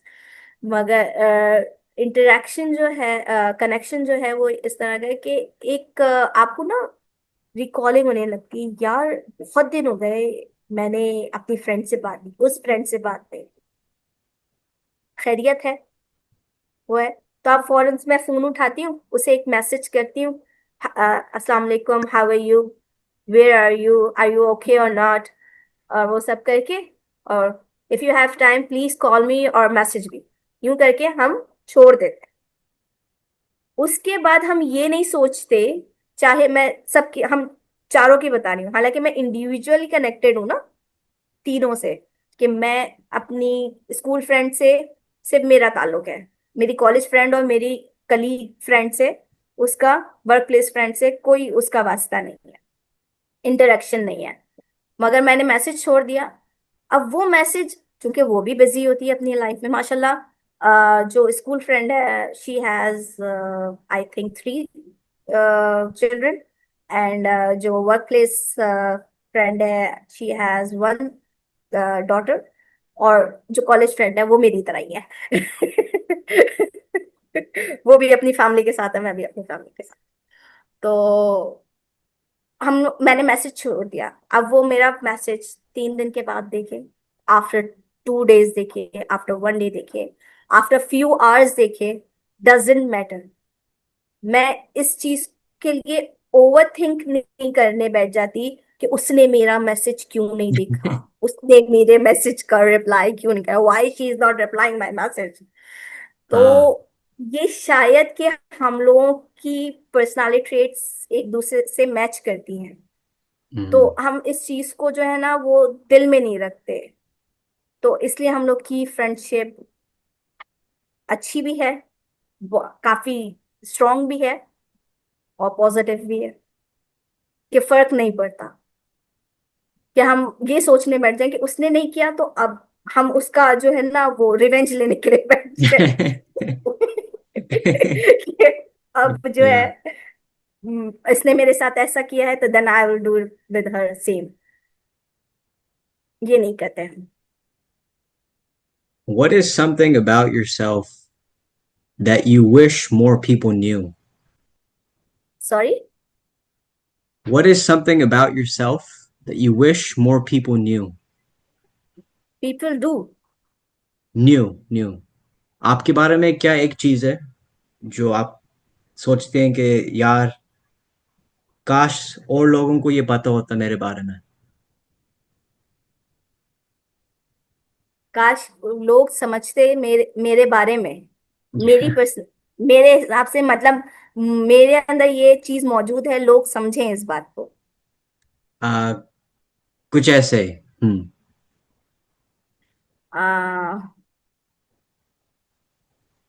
I think के मोस्ट ऑफ पीपल इस बात को अच्छे से जानते हैं कि मैं बातों को दिल में नहीं रखती। हम्म। अगर किसी ने मेरे साथ बैड बिहेव किया भी है तो मेरा कोशिश, अनटिल वो बैड से ज्यादा वर्स हो जाए, तो वैसी बात है, आई एम अ ह्यूमन, वो हर्ट करता है, और एक ह्यूमन नेचर है कि वो कहीं ना कहीं आपके सब कॉन्शियस माइंड में जाके वो लॉक हो जाता है, वो कभी ना कभी याद आता है। मगर ज्यादातर लोगों को ये मालूम है, in my family, in my friends, कि मैं बात को जो है ना वो दिल से नहीं लगाती। मतलब ये कि अब कि मैंने रख लिया हो कि आपने अगर मेरे साथ बैड बिहेव किया है तो नेक्स्ट टाइम अगर आप मुझे मिलेंगे तो मैं सेम रिस्पॉन्स आपको दूंगी, या मैं जो हूँ वो पकड़ के बैठ जाऊंगी इस बात को कि नहीं, अब तो मुझे इससे मिलना ही नहीं है, I will never meet him और हर अगेन। मगर लोगों को शायद मेरी पर्सनालिटी में, इन जो इतने क्लोज लोग हैं इनके अलावा, शायद लोगों को ये लगता है कि I am a rude person, और मैं अनसोशल हूँ, इतनी ज्यादा सोशल नहीं हूँ। मेरी नजर में सोशल होना शायद कि सिर्फ अ, अगर मैं अपनी पर्सनालिटी के हिसाब से बताऊं तो मेरी नजर में सोशल होना यहाँ तक ही काफी है कि अगर आप सामने वाले को कंफर्टेबल फील करवा रहे हो, उसे पॉजिटिव रिस्पॉन्स दे रहे हो, चाहे वो आप साल, एक साल में दो, या ओवर द इयर्स, जब भी मिलो, एवरी टाइम आप मिलो उसी हम्बलनेस से मिलो, कामनेस से मिलो, हैप्पीनेस से मिलो, सही, वो मेरे लिए मैटर करता है। नॉट कि मैं मिलते ही सबसे पहले आपको ये कहूँ, कंप्लेन करना शुरू कर दूं। मैं सबसे पहले सबसे मिलते ही यही कहती हूँ कि हम मिले ना, ये खुशी की बात है, आओ इसके अंदर खुशी की बात कर लेते हैं। सब समझते हैं कि अगर वो मुझसे नहीं मिले तो ये शायद बुरा मानेंगे या मैं उनसे नहीं मिली। मैं अपनी जो आजकल मेरी वो है, क्या कहना चाहिए, रिस्पॉन्सिबिलिटीज हैं, मैं उनकी वजह से काफी रिस्ट्रिक्टेड हूँ कि मैं इतना ज्यादा सोशल नहीं हो पाती। तो लोग अज्यूम ये करते हैं कि मैंने अपने आप को जो है ना केज में लॉक करके रख लिया। ऐसा नहीं है। हर इंसान जो है वो अपने प्रेजेंट टाइम की रिस्पॉन्सिबिलिटीज के हिसाब से टाइम निकाल पाता है, बात कर पाता है, और एक्टिविटीज कर पाता है। हर ह्यूमन हूँ, दिल भी चाहता है मगर नहीं कर पा रही। तो मैं इस बात पे किसी किस्म की वो नहीं फील करती, गिल्ट फील नहीं करती, या रिग्रेट नहीं होती, कि या कॉम्प्लेक्स में नहीं जाती कि यार मैं नहीं कर पा रही। मैंने कहा वो वक्त आ, था जब मैंने अपनी लाइफ फुल एंजॉय की है। आई एम अ पर्सन जो आई वॉज, कि मैं अपनी मर्जी से हर जगह जा सकती थी, मेरे पेरेंट्स ने मुझे ये फ्रीडम दिया हुआ था, और अभी तक मेरे पास ये फ्रीडम है। मेरे parents, my mother is not well, you know that, कि मेरी मदर इस उनकी इतनी हेल्दी कंडीशन नहीं है, मगर शी वांट्स कि मैं जो हूँ घर से बाहर जाऊं, अपनी लाइफ को एंजॉय करूं, अपने वो करूं। मगर मैंने खुद अपने आप को रिस्ट्रिक्ट इसलिए रखा है क्योंकि आई नो शी नीड्स मी। तो लोगों के अंदर से सिर्फ मैं अपना एक ये विश चाहती हूँ कि वो मेरी पर्सनालिटी को हमेशा पॉजिटिव ही रखें, नेगेटिव पर्सन्स के अंदर जो है वो एड ऑन ना करें। इस पूरे कॉन्वर्सेशन में मैं इतना सरप्राइज्ड हूँ क्योंकि जितने भी दफ़ा हम लोगों ने मैंने और आपने कभी बात की, इंटरेक्ट किया, आप मुझे हर वक्त पॉजिटिव, सोशल, फनी, एक्सट्रोवर्टेड नज़र आए। तो ये पूरा कॉन्वर्सेशन मेरे लिए सरप्राइजिंग था कि आपके बारे में एक और इससे I learn something different about you. मुझे पहले अंदाजा नहीं था इसके बारे में। It's very interesting. और आपने एक और भी चीज़ बोली थी कि ये खुशी की बात है कि हम मिलें, और मुझे याद आया कि हाफिज, एक ईरानी शायर जो था, उसने एक अच्छी बात लिखी थी एक दफ़ा कि आ, हर इंसान से ऐसे मिलो कि वो खुदा का मेहमान है। तो मैं परफेक्ट तो नहीं हूँ, मैं भी इंसान हूँ, लेकिन मैं कोशिश करता हूँ कि जब किसी से मिलूं ये बात याद रखूं कि हर इंसान खुदा का मेहमान है। हम्म। बिल्कुल, बहुत अच्छी बात कही, और बहुत प्यारी बात कही जिन्होंने भी ये कही है, ईरानी कोई। हाफिज। हाँ, बहुत पुराने जमाने का शायर। बहुत जबरदस्त जबरदस्त बात कही। हाँ, मेरा मैं शायद अपने लिहाज से इस बात को, और मुझे बहुत पसंद है गैदरिंग्स करना। अच्छा, मैं आज तक, उम्र, आप प्लीज मुझे लेट मी करेक्ट, कि मैं आज तक अपनी पर्सनालिटी को जज नहीं कर पाई, not in a bad way, in a good way. लोग कहते हैं, am I introvert, am I extrovert, और am I ambivert. I can't choose by myself कि मैं हूं क्या। ठीक है, आपने इतना जो है वो फ्री रिस्पॉन्स मुझे दिया, इतना कहना चाहिए पॉजिटिव रिस्पॉन्स दिया, आप मुझसे इतने कामली क्वाइटली मेरी बातों को सुन रहे हो, उस पर रिस्पॉन्स दे रहे हो, समझ रहे हो मेरी बात को, then I am talking to you. अगर कोई ऐसा पर्सन होता ना, जैसे आपने उस वक्त तस्करा किया बिफोर, कि आपको लगता है कि वो सामने वाला जो है वो इधर उधर देख रहा है, आपकी बातों को रिस्पॉन्स नहीं दे रहा, तो शायद मैं भी आपकी तरह ही बिहेव करती है, उसको कट ऑफ करना शुरू कर देती कि कट डाउन कर दूं, और शॉर्टेस्ट उसमें निकल के और साइड साइड हो जाओ। मगर आपने अच्छा रिस्पॉन्स दिया, then I am giving to you. तो ये हम्म। मेरी आदत है। और ये बस इंसानियत की चीज है। हाँ, ये इंसानियत की हाँ, चीज है। मैं कई सालों से, आई थिंक कि फ्रॉम 2000 एंड, अभी क्या चल रहा है, 25। 2021 से 2022 से हॉस्पिटल्स में बहुत ज्यादा रही। हॉस्पिटल्स में क्यों रही? I am good and I am fine and I am healthy अल्हम्दुलिल्लाह, just because of my family persons. पहले अल्हम्दुलिल्लाह आई गॉट माय नेफ्यू, मुझसे जो बड़ी बहन है, वो उनके बेटे हुए, तो उनके सिलसिले में मुझे हॉस्पिटल में रहना पड़ा विद हर, माय सिस्टर।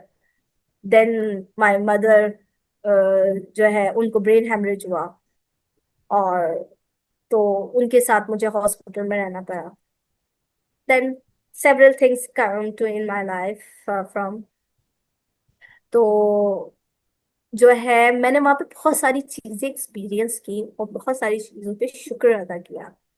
मैं हमेशा अपनी फैमिली, हालांकि बहुत वर्स कंडीशंस फेस की, extraordinary worse condition face की, मगर फिर भी ऐसा लगता था कि अल्लाह ताला ने हमें कम मुश्किल में डाला हुआ है।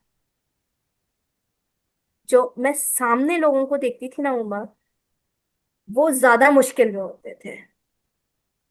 जब अम्मी हॉस्पिटलाइज थी, तो एक 5 years ओल्ड बेबी था,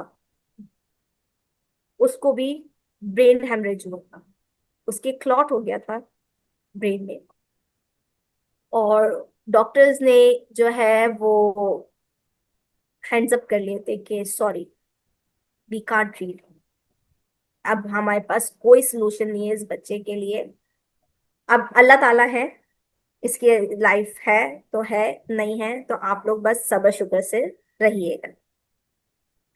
उमर, तुम इमेजिन नहीं कर सकते हो कि वो वाला जो वक्त था ना बच्चे, उस बच्चे का, वो बच्चा वो स्माइल देता था जब जब जागता था, अपनी मम्मा को स्माइल देता था, क्योंकि वो रिस्पॉन्स नहीं कर सकता था just because of brain haemorrhage. वो इतना ज्यादा रिस्पॉन्सिव नहीं रहा था, उसकी बॉडी रिस्पॉन्स नहीं कर सकती थी, वो अपने हाथ पैर नहीं हिला सकता था। सेम ही कंडीशन से मैं अपनी मदर का भी वो जूझ रही थी, मतलब गुजर रही थी, कि my mother, she was not able to move by herself. उनका कुछ भी करना है वो हम बच्चे ही कर रहे होते थे, या वहां पे जो भी अटेंडेंट है वो ही कर रहा होता था। मगर मैं जब उस बच्चे को बिल्कुल बराबर वाले ही बेड पे था, जब जब वो बच्चा जागता था, वो सिर्फ आवाज देता था मामा, और करके, और एक प्यारी सी स्माइल देता था वो। और यही करते करते 2 days में वो बच्चा हमारे सामने ही एक्सपायर हो गया। तो और उसी स्माइल के साथ एक्सपायर हुआ, उसने कहा मामा, और स्माइल दी और एक्सपायर हो गया। तो मैं इस बात पे इतना शुक्र अदा करती थी उमर, इतना शुक्र अदा करती थी कि अल्लाह ताला ने मुश्किल दी, मगर बहुत एहसान है कि जो मुश्किल थी उसमें से निकाल भी दिया। हम्म, हमारी मदर को हमारे पास दे भी दिया, अल्हम्दुलिल्लाह शी इज बेटर नाउ। पहले की निस्बत she is independent now. Dependent, पहले डिपेंडेंट थी हम पे, अल्हम्दुलिल्लाह शी इज इंडिपेंडेंट नाउ, अब अपने काम खुद करती हैं, सब करती हैं। मगर मैं उन पे और उस बच्चे के जो पेरेंट्स थे ना, उसकी मम्मा भी उसको रिप्लाई में सिर्फ हमेशा यही कहती थी, जी बेटा। और उन्होंने लास्ट में यही बोला, जी बेटा। और उस बच्चे ने ये बोल के वो खामोश हो गया और आंखें बंद कर ली। उसके बाद वो बच्चा नहीं जागा, और वो उसकी मम्मा उसको सिर्फ कलमा सुना रही थी और अल्लाह हाफिज कह रही। तो शुक्र के मकाम, पॉजिटिविटी, अगर उसी वक्त उसकी माँ, वो जो है मदर, रोना शुरू कर देती, या कोई भी, ऑब्वियस सी बात है, ह्यूमन नेचर है, इंसान जो है वो बैड वर्ड्स यूज करना शुरू कर देता है, बहुत जोर जोर से चिल्लाना शुरू कर देता है, एक रिएक्शंस होते हैं ना हर इंसान के। वो बहुत सुकून से अपने बच्चे के दिल पर हाथ रख के, और उसको दुआएं सुनाई जा रही थी, सुनाई जा रही थी, सुनाई जा रही थी। और खुद अपने दिल पे भी, एक हाथ अपने दिल पे रखा था, एक हाथ उसके दिल पे रखा हुआ था, और दुआएं सुना रही थी। यानी वो खुद अपने आप को भी बहलावा दे रही थी, मतलब वो कर रही थी, काम कर रही थी, और अपने बच्चे को भी जो है वो स्पेशली अल्लाह ताला को के हवाले कर रही थी, जो भी कर रही थी। मगर ये सारी चीजें जो है ना मेरे इर्द गिर्द की, चाहे वो मुझे बहुत ज्यादा ये सोचने पे मजबूर करती हैं कि मुझे नेगेटिव पर्सन नहीं बनना। माइट भी पॉसिबल मैं हूँ, नेगेटिविटी हर इंसान में होती है, कोई इतना, मैं कहूँगी कोई एंजल नहीं होता। हम इंसान हैं, हम इंसान ही रहेंगे। तो बस ये है कि मैं काफी पॉजिटिव लोगों के दरमियान रही हूँ ना, तो मैं नेगेटिविटी से भागती हूँ, लिटरली भागती हूँ। कि अगर मुझसे अगर कोई सामने वाला बात भी कर रहा होता है ना किसी के लिए, तो मेरे सर में दर्द शुरू हो जाता है। या मैं कहती हूँ सॉरी, कट द टॉपिक, किसी और, कोई और बात करते हैं, कट द टॉपिक। या मैं बातों को रिपीट करने से अवॉइड करती हूँ, मगर हाँ समटाइम्स करती भी हूँ, ऐसा नहीं है। कभी कभार खुद भर जाती हूँ, वो होता है ना, एक ड्रेन पॉइंट आ जाता है हर इंसान का, क्या वो ड्रेन ड्रेन होना चाहता है, काफी मैस हो चुका होता है उसकी माइंड में, तो ड्रेन होने के लिए, तो उसके लिए मुझे इधर उधर नहीं भागना पड़ता कि मैं किसी काउंसलर को ढूंढ रही हूँ या किसी ऐसे पर्सन को ढूंढ रही हूँ।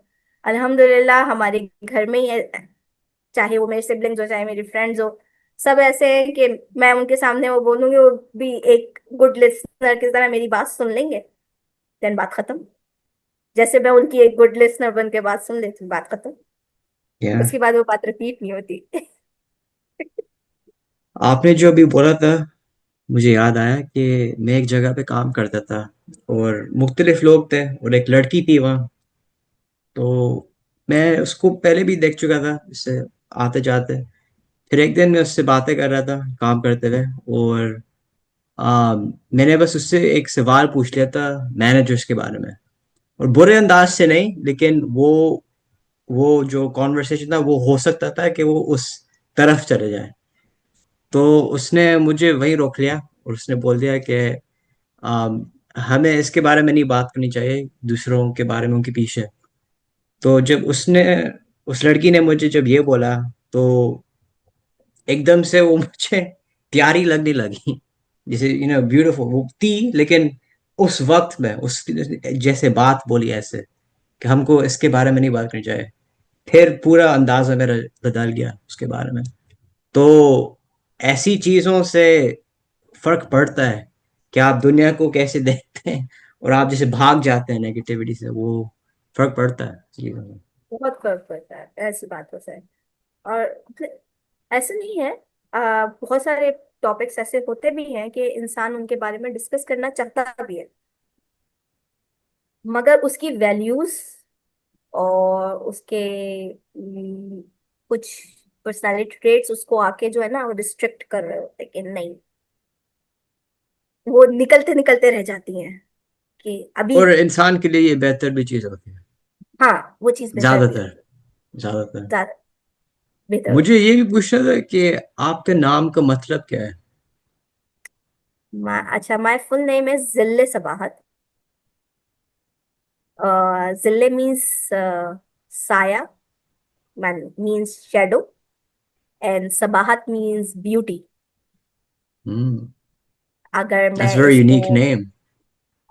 जिल्ले सबाहत मीन्स अगर मैं पूरा उसके मीनिंग बताऊं तो it's a shadow of beauty. That's a cool name. I didn't know that. Why did your parents name you that? Did you ever ask? Sorry. आपने कभी अपने वालिदैनों से पूछा कि उनने आपको ये नाम क्यों दिया? Why they give me. Okay, there was a rule कि हमारे यहाँ नाम जो है, हमारे तायब्बू, तायब्बू मीन्स हमारे बाबा के बड़े भाई जो है वो रखते थे। अब वो हम लोग जिस डेट पर पैदा हुए हैं वो उस हिसाब से, पता नहीं उनको कोई वो थी, मालूमात थी, तो इंफॉर्मेशन थी कि वो उसका वो निकालते थे, वर्ड निकालते थे, अल्फाबेट निकालते थे कि इस अल्फाबेट से नाम रखा जाएगा। हम्म।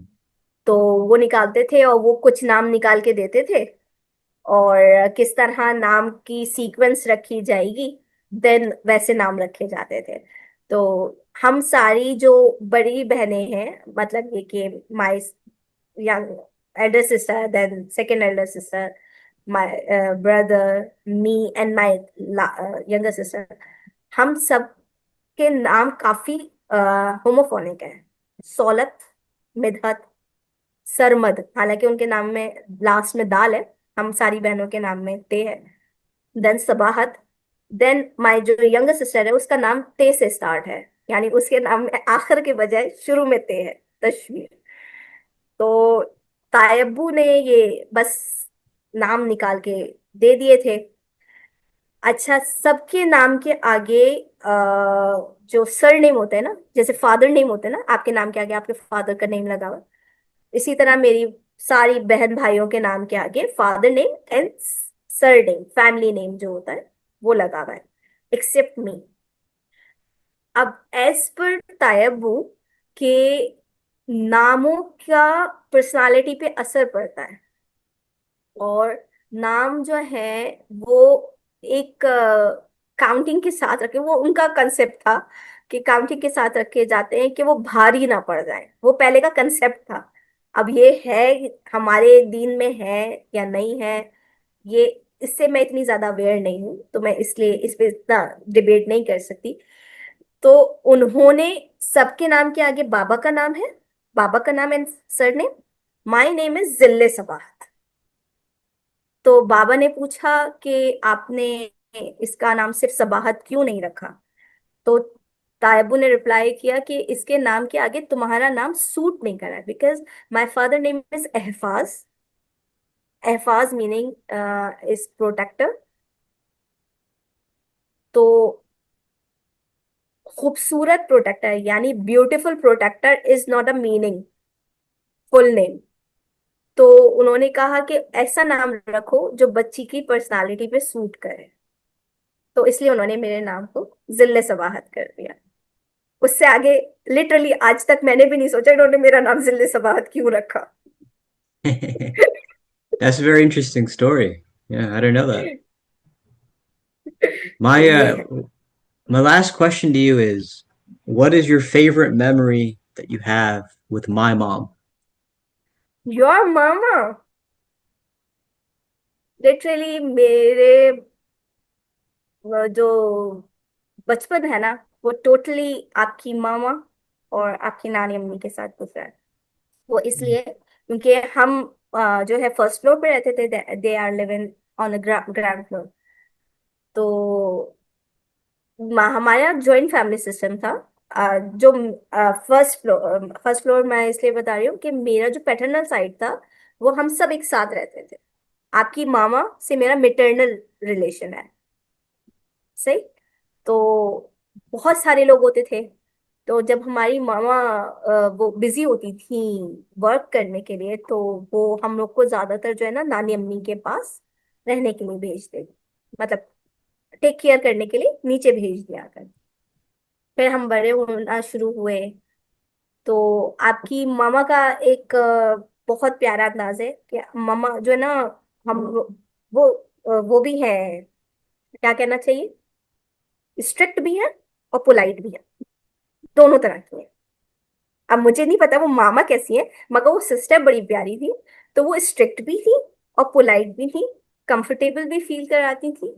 और आपको जो है वो मतलब ये कि रूल्स के साथ भी वो रखती थी, रूल्स इन अ सेंस कि इस वक्त सोना है, इस वक्त ये कर रहे हैं तो शोर नहीं मचाना है।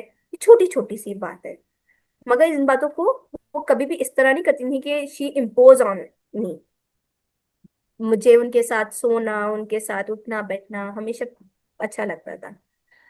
सबसे छोटी आपके घर की, उस वक्त तक मैं अपने घर की सबसे छोटी थी, तो सेम थिंग। एक ये थी। दूसरा ये कि आपकी मामा मेरी टीचर भी थी in my high school, not in high school, in secondary school, from 6th standard till 7th standard आपकी मामा ने मुझे इंग्लिश सब्जेक्ट पढ़ाया है। तो एक वो, और आपकी मामा को बहुत शौक था कि मैं जो ना ब्रिलियंट बच्चा बन जाऊं स्कूल का।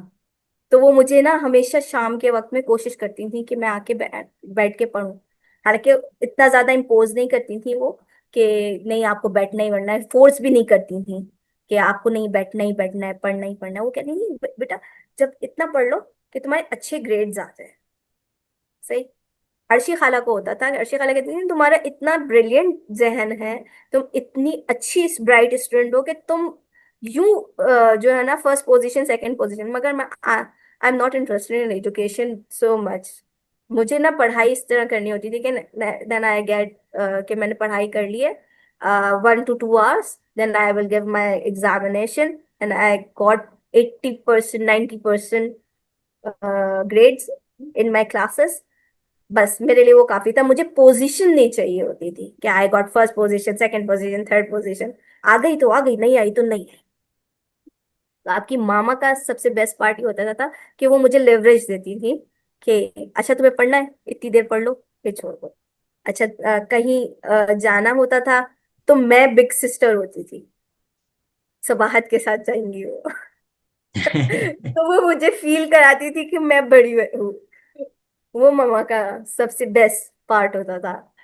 और अभी भी आपकी मामा जो है मुझे यही फील कराती है कि मैं जो ना ऑलराउंडर हूँ, मैं जो हूँ किसी भी बात का सोल्यूशन दे दूंगी। और मैं जो हूँ कोई भी मतलब फ्रीली मैं उनसे अपनी कोई भी बात कर सकती हूँ। शी इज माई सबसे क्लोजेस्ट कजन्स या सिस्टर कह लो, क्योंकि हमारे यहाँ जो काउंटिंग होती है ना बहनों में, जब हम काउंट कर रहे होते हैं, अगर मैं कहूंगी कि मेरी रियल सिस्टर्स 3 हैं, तो मैं इन 3 सिस्टर्स को भी उन्हीं में ही काउंट करती हूँ, अर्शी खाला, बेबी खाला और योर मामा। तो क्योंकि आपका चाइल्डहुड जिनके साथ गुजरा हो आप उनसे ज्यादा क्लोज होते हो, तो हम लोग तो एक ही फैमिली थे। उनकी हम्बलनेस, उनका मुझे कूजी फील कराना, मुझे डर लग रहा है तो वो मुझे बड़े प्यार से गले लगा, हालांकि आपके मामा को इतना ज्यादा कोई पसंद नहीं है कि कोई आपके अंदर घुसा रहे हर वक्त। हाँ। मगर वो बेचारे मेरी खातिर ये भी बर्दाश्त करती थी। उनके साथ मैंने ट्रैवल किया है आउट ऑफ द सिटी। हम हम्म।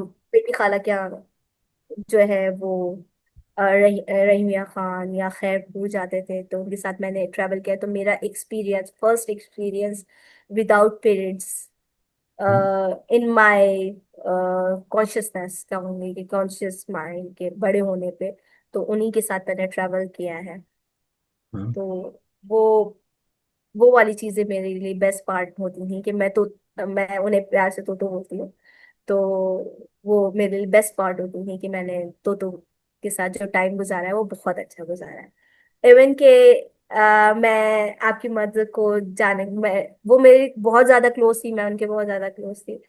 तो मैं उन्हें लेटर्स लिखती थी पहले या तो लेटर सिस्टम होता था, इतना ज्यादा एप्लीकेशंस और इन सब का दौर नहीं था।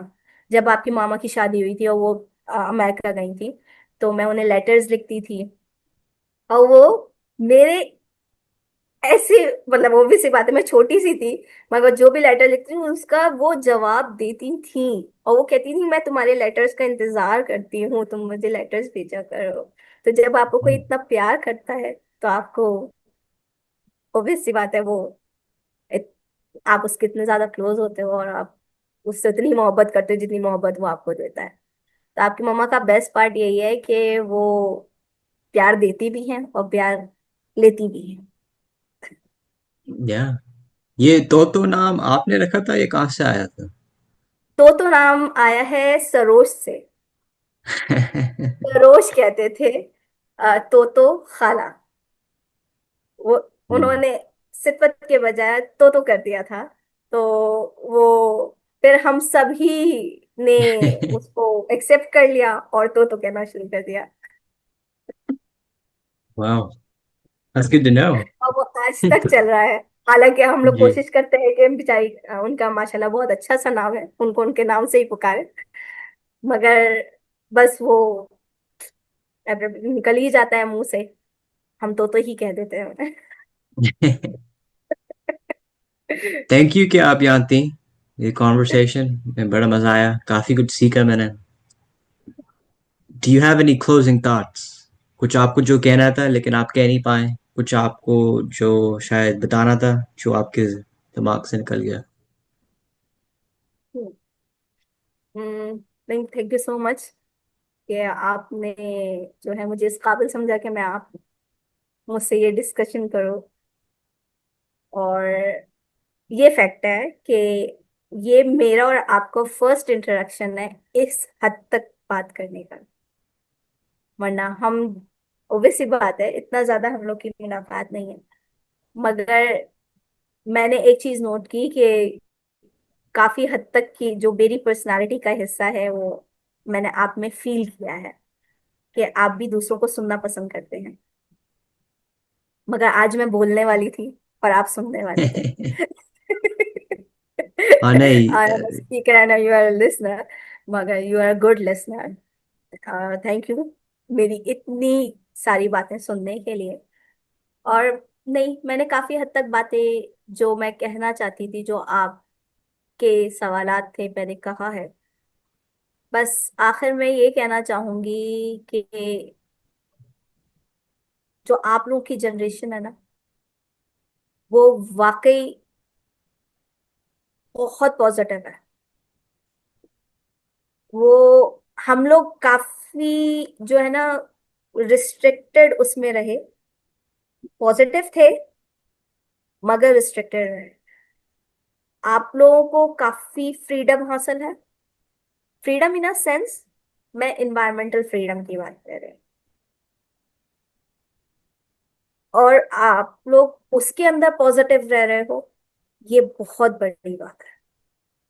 अगर सराउंडिंग्स की बैड थिंग्स आप लोग अपना चुके होते तो शायद आज कॉन्वर्जेशन जो आप और मैं बैठ के कर रहे हैं वो कॉन्वर्जेशन नहीं हो पाती। जो अर्ज आपके अंदर है कि आप लोगों को समझना चाहते हो कि पर्सनालिटीज बेसिकली, अगर if I am not wrong, तो तुम्हें लोगों की पर्सनालिटीज को समझना पसंद है कि सामने वाला आखिर को कह क्या रहा है, और उसमें से मैं क्या अच्छा ले सकता हूँ, क्या पॉजिटिव ले सकता हूँ, क्या नेगेटिव है उसको हटा सकता हूँ, मैं आगे कई लोगों से मिलकर उस चीज को आगे बढ़ा सकता हूँ। आई थिंक ये बहुत एक अच्छी चीज मैंने आप में, आपके अदर कजन्स में ये नोट की है। और आप लोग काफी हम लोगों को प्रोवोक करते हो कि नहीं, आप लोग अभी भी कुछ ना कुछ कर सकते हैं। आप लोग जो है वो फैमिली के अलावा अपनी पर्सनालिटी को भी बिल्ड कर सकते हैं, तो अपनी पर्सनालिटी पे भी काम किया करें, ये क्या करें। तो ये चीज़ मुझे बहुत अच्छी लगती है। तो थैंक यू सो मच, आज मैंने थैंक यू। बहुत बातें की। और काफी सारी बातें की जो शायद मैंने काफी अरसे से नहीं की थी। अब वो अच्छी थी या बुरी थी वो आप बाद में मुझे बताना। ये तो आप बताएंगे। ये नहीं, शायद मेरे ख्याल में सब कुछ परफेक्ट था। आप ओके। आपने बहुत बहुत बहुत कंफर्टेबल इस कॉन्वर्सेशन को रखा, तो इसलिए शायद मैं इतना बात कर भी पाई। दूसरा ये कि आपने मेरी वजह से बहुत ज्यादा उर्दू का इस्तेमाल किया, जो कि मुझे पता है कि मेरे बच्चे के लिए बहुत मुश्किल है। उसके लिए हाँ सबसे बड़ा थैंक यू। हाँ, नहीं नहीं, सही है, थैंक यू। हाँ, उर्दू आती है, लेकिन अपनी जो गहरी सोचें वो मैं नहीं कह पा सकता। वो तो सिर्फ इंग्लिश में मैं इट्स बोल ओके, सकता हूँ। It's okay. तो आई कैन अंडरस्टैंड कि सिर्फ यही वजह थी कि मैंने आपसे ये इतनी बात पहले ही कह दी थी। मैंने कहा था ना, मैं अगर मैं आपसे बात कर पाऊंगी तो बात यही है कि मैं अपनी उसी जबान में बात कर सकती हूँ। आप कंफर्टेबल हो in English, I am comfortable in Urdu, तो इट्स ओके। या इसमें हम एक दूसरे को जज नहीं कर रहे हैं। आपने मुझे जज जी, नहीं किया इस बात पे, then I express my feelings, और इतना खुल के मैंने बात की। yeah, and this is, I think, actually the longest episode I've had. So wow. Yeah. But yeah, thank thank you you so आप आए। Until next time, eh, inshallah. Much. इंशाल्लाह, And bye thank you bye. for the kind words, appreciate it। Thank you.